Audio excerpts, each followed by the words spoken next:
आज हम सब लोग विधानसभा के सदन में बैठे हैं। ये विधानसभा बनी तो उसी ईंट पत्थर और लकड़ी से है जिससे कोई भी इमारत बनती है, लेकिन ये कोई सामान्य इमारत नहीं है, ये कोई सामान्य बिल्डिंग नहीं है। और हमें ये याद दिलाने के लिए कि ये कोई सामान्य बिल्डिंग नहीं है, हमने वहाँ पे गांधी जी की तस्वीर लगाई है, हमने वहाँ पे जवाहरलाल नेहरू की तस्वीर लगाई, हमने वहाँ पे सुभाष चंद्र बोस की तस्वीर लगाई है। हम सबको ये याद दिलाने के लिए कि जिस लोकतंत्र की वजह से आज हम इस विधानसभा में बैठे हैं, ये लोकतंत्र किसी ने हमें थाली पे रख के नहीं दिया था। इस लोकतंत्र के लिए महात्मा गांधी जैसे, सुभाष चंद्र बोस जैसे, जवाहरलाल नेहरू जैसे और सैकड़ों हजारों लोगों ने अपनी जान की कुर्बानी दी थी। उसके बाद भारत एक लोकतंत्र बना था। बाबा साहब अंबेडकर ने संविधान बनाया, उस संविधान में भारत को एक लोकतंत्र बनाया। एक लोकतंत्र क्या है? एक लोकतंत्र जनता का शासन है कि जनता तय करेगी कि क्या निर्णय होंगे, जनता तय करेगी कि सरकार कौन बनाएगा, सरकार कौन चलाएगा। यह अंग्रेजों की सरकार नहीं है जहां पे भारत की जनता कुछ भी चाहती, लेकिन सरकार अंग्रेज ही चलाते थे, वाइसरॉय चलाते थे, ब्रिटेन से महारानी चलाती थी सरकार। आज भारत लोकतंत्र है, लेकिन समस्या क्या है कि हालांकि इस सदन में गांधी जी की फोटो भी लगी हुई है, जवाहरलाल नेहरू की, सुभाष चंद्र बोस की, हमारी जो भाजपा के साथ मैं मानती हूँ संसद में भी लगी हुई हैं इन सब की फोटो, लेकिन हमारे जो भाजपा के साथी हैं, कुछ यहाँ पे बैठे हैं, कुछ संसद में बैठे हैं, इस लोकतंत्र में इनका विश्वास नहीं है। ये इनकी समस्या है। इनको लगता है कि लोकतंत्र में जब चुनाव होते हैं, हम चुनाव जीत गए तो अच्छा है, तो हम सरकार बना लेंगे, हम चुनाव नहीं भी जीते तो हम सीधी तरीके से नहीं तो कहीं ना कहीं से तो हम उल्टे सीधे तरीके से सरकार हम बनाएंगे और शासन हम चलाएंगे। और मैं ऐसे दिल्ली की बात नहीं कर रही, आप भाजपा का ट्रैक रिकॉर्ड राज्य दर राज्य में देखिए, जहां पे ये चुनाव नहीं जीतते, जहां पे ये चुनाव नहीं जीतते वहां पर हमने गोवा में देखा, हमने कर्नाटका में देखा, हमने मणिपुर में देखा, हमने अभी मध्य प्रदेश में देखा कि भाजपा को इससे कोई फर्क नहीं पड़ता है कि वो चुनाव जीते या ना जीते। वो चुनाव जीत जाते हैं तो सरकार बनाते हैं, चुनाव नहीं जीतते तो विधायक खरीद के सरकार बना लेते हैं। क्योंकि इन सारे राज्यों में भाजपा तो चुनाव जीती नहीं थी, जीती तो और पार्टियां थी। डेमोक्रेटिक मैंडेट किसी और पार्टी को मिलता है, लेकिन जो अभी मनीष जी सुबह कह रहे थे कि देखिए 6 बजे के बाद बिल पढ़ने का टाइम तो होता नहीं है, क्योंकि भाजपा वालों को लगता है कि शाम को तो विधायक खरीदने का समय है। तो भाजपा की समस्या ये है कि इनका लोकतंत्र पे विश्वास नहीं है। अच्छा, दिल्ली में क्या हो गया? अब दिल्ली में एक तो बेचारे जब 2015 में आम आदमी पार्टी की सरकार बनी तो अब तो इनके कुछ सिंगल डिजिट में ही विधायक आते हैं, तो कितने विधायक खरीदेंगे? तो इन्होंने तो अपनी कोशिश करी भी होगी शायद, लेकिन दिल्ली में ये विधायक खरीदने वाला मॉडल अपना नहीं पाए जो ये बाकी राज्यों में अपनाते हैं। तो इन्होंने सोचा कि अब हम क्या करें, अब हम कैसे सरकार चलाएं? तो इन्होंने 2015 में MHA से, मिनिस्ट्री ऑफ होम अफेयर्स से एक आदेश पारित करा दिया जिसने चुनी हुई सरकार की पावर छीन ली। जैसा आप जानते हैं, कई सालों तक पहले हाई कोर्ट में, सुप्रीम कोर्ट की कॉन्स्टिट्यूशनल बेंच में कई सालों तक इस संवैधानिक मुद्दे पर लड़ाई झगड़ा चलता रहा कि दिल्ली में निर्णय कौन लेगा, चुनी हुई सरकार लेगी कि LG लेंगे, जो सिर्फ एक नुमाइंदे हैं, जिनको लोगों ने चुना नहीं है, जो लोकतंत्र के माध्यम से चुन के नहीं आए हैं। और कई साल के झगड़े के बाद, जैसे अभी राघव जी ने भी बताया, सुप्रीम कोर्ट की संवैधानिक पीठ ने एक बहुत स्पष्ट निर्णय दे दिया कि पावर चुनी हुई सरकार के पास है।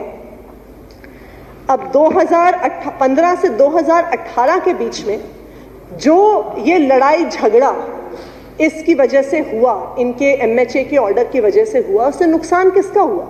उससे नुकसान दिल्ली की जनता का हुआ, क्योंकि जो काम इस समय में स्पीड से हो सकते थे वो इस सारे लड़ाई झगड़े की वजह से रुके रहे।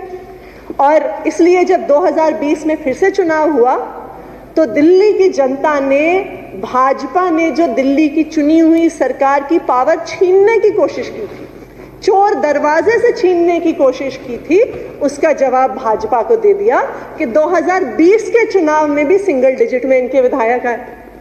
तो अब उनको लगा कि अब हमें कोई और तरीका ढूंढना पड़ेगा, तो इन्होंने एक और चोर दरवाजा निकाल लिया इस बार कि हम संसद में बिल लेके आते हैं जिससे हम दिल्ली सरकार की पावर को छीन लेंगे।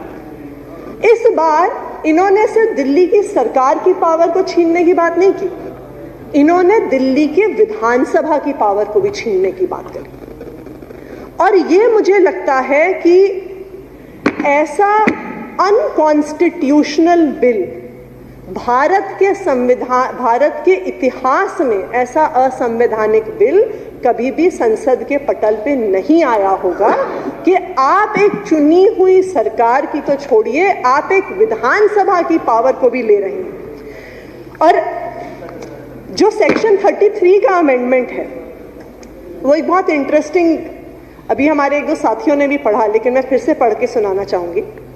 सेक्शन 33 का अमेंडमेंट कहता है, provided that the legislative assembly shall not make any rule to enable itself or its committees to consider the matters of day-to-day administration of the capital or conduct inquiries in relation to the administrative decisions। मैं आपसे जानना चाहूंगी अध्यक्ष महोदय कि अगर ये विधानसभा दिल्ली से जुड़े हुए मामलों को कंसिडर नहीं करेगी, उन पर चर्चा नहीं करेगी, उन पर बहस नहीं करेगी, उन पर इंक्वायरी नहीं करेगी, तो किस मुद्दे पे करेगी? क्या हम इस सदन में आके ये डिस्कस करेंगे कि मिर्जापुर का अगला सीजन कब आने वाला है?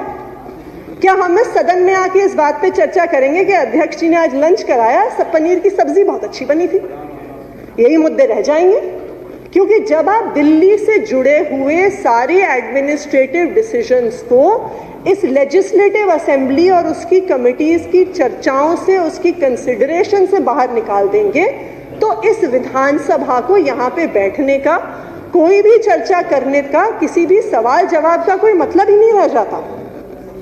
तो आज मैं, हमारे भाजपा के कम ही साथी हैं वैसे तो यहाँ पे इस हाउस में, लेकिन मैं उन्हें याद दिलाना चाहूंगी कि जब पिछली बार आपने दिल्ली की चुनी हुई सरकार के पावर को छीनने की कोशिश करी थी, तो दिल्ली की जनता ने 2020 के चुनाव में सीधा जवाब आपको दे दिया था। अब आप फिर से वैसी कोशिश कर रहे हैं। आप उसी तरह, जिस तरह MHA के ऑर्डर से आपने कोशिश करी, उसी तरह आज आप फिर से ऐसी कोशिश कर रहे हैं कि दिल्ली की चुनी हुई सरकार, दिल्ली की विधानसभा, उसकी समितियों की पावर का हनन करने की जो आप कोशिश कर रहे हैं, इसका जवाब मुझे लगता है, देखिए सुप्रीम कोर्ट तो देगा ही, हम असेंबली में इस पे बहस कर लें वो भी होगा ही, लेकिन इसका जवाब दिल्ली की जनता आपको देगी, क्योंकि दिल्ली की जनता जानती है कि उसके हक में कौन काम करता है, उसके हक में कौन नहीं काम करता। इस विधानसभा की अगर आप समितियों को देखने जाइए, देखिए हमारा संविधान एक सेपरेशन ऑफ पावर्स की बात करता है कि एग्जीक्यूटिव है, लेजिस्लेचर है और जुडिशरी है, और इस सेपरेशन ऑफ पावर्स के तहत लेजिस्लेचर की जिम्मेदारी होती है कि एग्जीक्यूटिव की अकाउंटेबिलिटी को तय करे, और यही हमारी विधानसभा की समितियां करती आई हैं।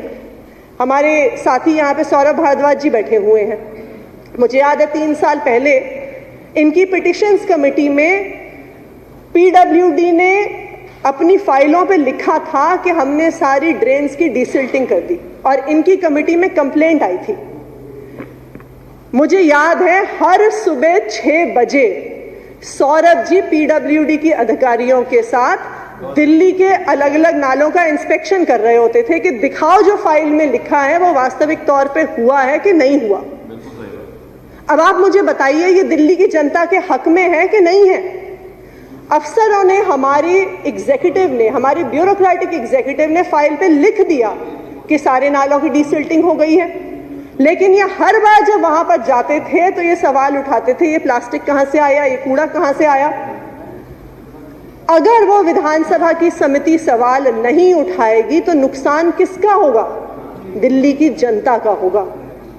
देखिए, आज सरकार में आम आदमी पार्टी है, कल हो सकता है कोई और हो सरकार में, लेकिन ये लोकतंत्र जिसमें हम रहते हैं, एक विधायक जब चुन के आता है वो जनता की आवाज बनता है।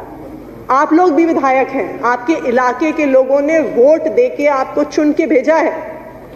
अगर जो भाजपा ने हमारे साथ किया, जो दिल्ली की सरकार के साथ किया, वो ऐसी ही बात होगी कि हम आपको कह दें कि इस हाउस में, अध्यक्ष महोदय आपको हाउस में कह दें कि जी जो 8 विधायक भाजपा के हैं ना, उन्हें बोलना अलाउड नहीं है, बाकी सारे विधायकों को बोलना अलाउड है, बाकी सारे विधायकों को अपने सवाल रखना अलाउड है, लेकिन इन 8 विधायकों को अलाउड नहीं है।